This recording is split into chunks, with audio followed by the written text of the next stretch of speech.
আমার স্বামী হচ্ছে 2016 সালের যোগ্য ক্যান্ডিডেট ছিলেন। এম প্যানেলের 1 থেকে 100-এর মধ্যে র্যাঙ্ক ছিল।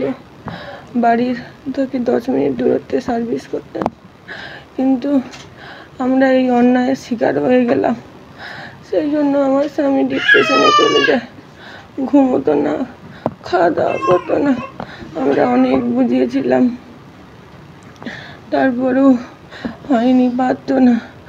আজ তার এত বড়, তাকে নারায়ণাতে ভর্তি করা হয়েছে, জীবন মৃত্যুর সঙ্গে লড়ছে। আজ পরীক্ষা ছিল, দিতে যেতে পারেনি। আপনার স্বামী কি পরীক্ষা দেওয়ার জন্য খুব চেষ্টা করেছিল হাসপাতালে?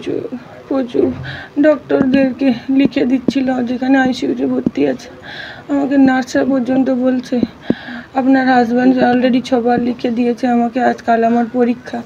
যিনি সার্জেন, আমি যখন যাই সাইন করতে, ওনাকে পর্যন্ত লিখে দিয়েছে যে আজকালকে আমার পরীক্ষা, আমাকে ছেড়ে দিন।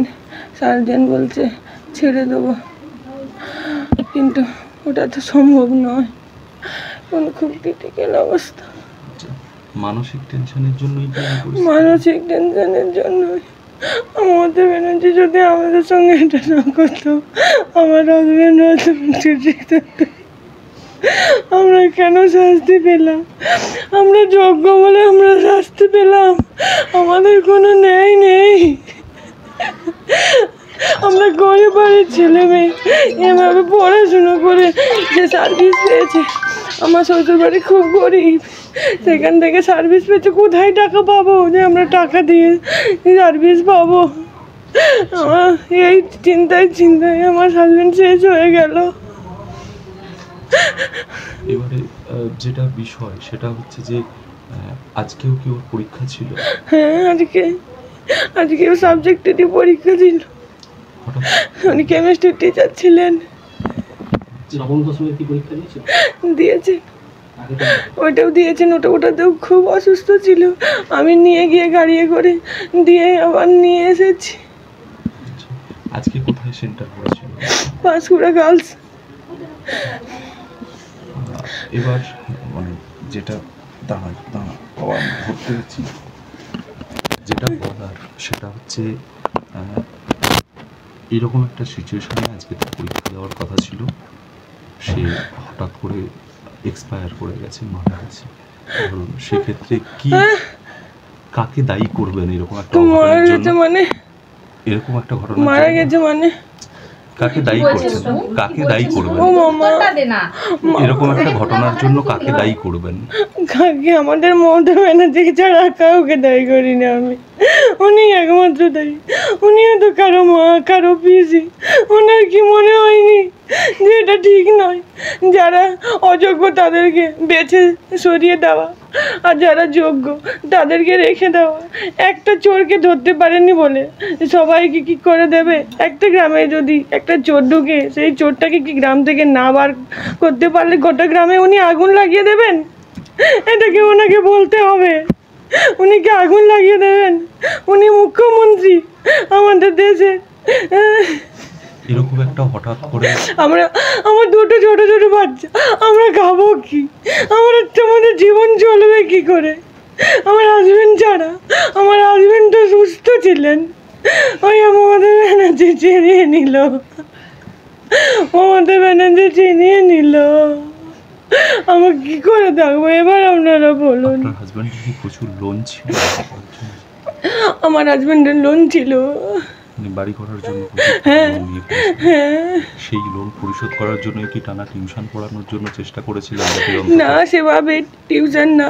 এই যখন সার্ভিসটা চলে যায় তারপরেই উনি খুব চেষ্টা করছিলেন যে যাতে টিউশন করে কিছু সংসার চালানো, তার জন্য বেশি চাপ। নাহলে আগে ছিল না। সার্ভিসের পরেই উনি টিউশনের জন্য খুব মেতে উঠছিলেন, বাড়িতে থাকতেন না। তারপরে পড়ার চাপ, তারপরে তো ওনারা যেহেতু যোগ্য, ওদের নাম ছিল, স্কুল যেতে যাওয়া এগুলোও একটা হেডেক ছিল। তারপরে এসে পড়া, রাত্রি 2 ঘন্টাও ঘুমোতো না, 3টে পর্যন্ত পড়তো, খাওয়া দাওয়া একদম করতো না, সবসময় মানসিক টেনশনে থাকতো। মানসিক প্রথমে এসে চাকরি করতো আলিশান্ডায়, কেশাপাড় আলিশানরা চাকরি চলে যাওয়া থেকে অসুস্থ, আবার সংসার চালাবে কি করে, 20 ঘন্টা টিউশানি করতো, তারপরে পরীক্ষা হবে বলে রাত্রি জেগে পড়াশোনা করতো। তার এই করে শরীরটা খুব খারাপ হয়ে যায়, কিছু খেতে পারতো না, পেটের যন্ত্রণা হতো। তারপরে আমরা মাদার টেরেজায় ভর্তি করা হয়, সেখানে বলতে পারছি না, সেখানে অক্সিজেন দিয়ে সেখানে পারবেনি বলে নারায়ণী নিয়ে যাওয়া হয়। সেখানে নিয়ে যে তারা বলছে অপারেশন করাতে হবে, ওপেন অপারেশন। তারপরে বুঝি স্যারকে শুনতে পেয়ে স্যারকে বলে দিচ্ছে, আমার 6 বার লিখে পাঠাইছে আমার SSC পরীক্ষা রবিবার। তারপরে অপারেশন হয়ে মারা যায়। চাকরিটা তো এই তো 1 বছর মানে এই প্যানেলে 16 সালের চাকরিটাই তো বাতিল হলো। ও কেশাপাড় আলিশানরায়, মানে ফিজিক্স ছিল না কেমিস্ট্রি ছিল, এটা আমি বলতে পারবো না, ফিজিক্স নাহলে কেমিস্ট্রি, কেমিস্ট্রিরই মাস্টার ছিল 9-10-এর। হ্যাঁ, এরকমই ঘটনা, খুব দুশ্চিন্তায় ছিল, একটু জলও খেত না, সবসময় পরিশ্রম করতো। বাচ্চা 2টো আছে, একটা 3 বছরের, একটা 10 বছরের, আর মামার মেয়ের বয়স 30 বছর। মানসিক অবস্থা প্রচুর খারাপ ছিল। হ্যাঁ, বাড়িগত বিরাট লোন ছিল, আর প্রচুর লোন আছে, কতটা লোন আছে প্রচুর। হ্যাঁ, SSC পরীক্ষার জন্য রাত্রি জেগে পরীক্ষা, সন্ধ্যা থেকে একবারে রাত্রি 6টা পর্যন্ত পড়াতে, তারপরে 6টা থেকে টিউশানি করতো। ওই তো 6টা থেকে, সন্ধ্যে 6টা থেকে হয়তো বুঝলে, আবার একটু উঠলো, তারপরে খেলো। তার মানে খাবার একবারে ছিল নি, মানে খাবারটা একবারে ছিল নি, জলটাও পর্যন্ত খেত নি, খুব বমি হতো। কি বলেছিল, আমার SSC পরীক্ষা 6 বার লিখছে, আমার SSC পরীক্ষা, আমাকে অপারেশন করবেন না, আমাকে রবিবার SSC পরীক্ষা দিতে হবে। হ্যাঁ, আজকেই পরীক্ষা ছিল, পরীক্ষাটা দিতে পারলো না। আমার মেয়ে আর লাদনির কি হবে? না, চাকরিটা না চলে গেলে একবারে আমার জামাইয়ের কিছু অসুস্থ হতো না।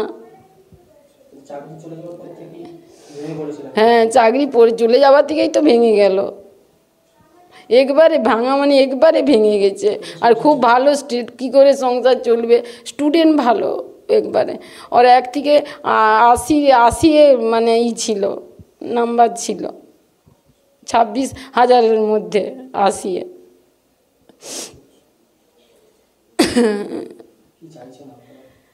আমরা চাচ্ছি মেয়েটা যেমন একটা কিছু কাজ হয়, নাহলে বাচ্চা গেলে কি করে সংসার চালাবে, কিছুই নেই, ঘর তো সব লোন।